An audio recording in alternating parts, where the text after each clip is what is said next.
District bar ایسوسی ایشن کے سالانہ انتخابات محمود نواز خان بلوچ ایڈوکیٹ 29 ووٹوں کی برتری سے صدر منتخب ہو گئے۔ کامران اکبر ڈھانڈلا نے 122 ووٹوں کی برتری سے میدان مار لیا ہے۔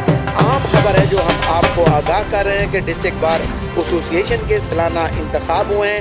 ڈسٹرکٹ بار ایسوسی ایشن کے سالانہ انتخابات میں محمود نواز خان بلوچ ایڈوکیٹ 29 ووٹوں کی برتری سے صدر منتخب ہو گئے ہیں، جبکہ کامران اکبر خان ڈھانڈلا 122 ووٹوں کی برتری سے جنرل سیکرٹری منتخب ہو گئے ہیں۔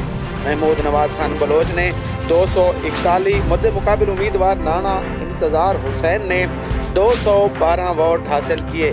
محمد علی کچی نے 171 ووٹ حاصل کیے۔ وکلاء کے ڈھول کی تھاپ پر بھنگڑے مٹھائیاں بھی تقسیم کی گئیں۔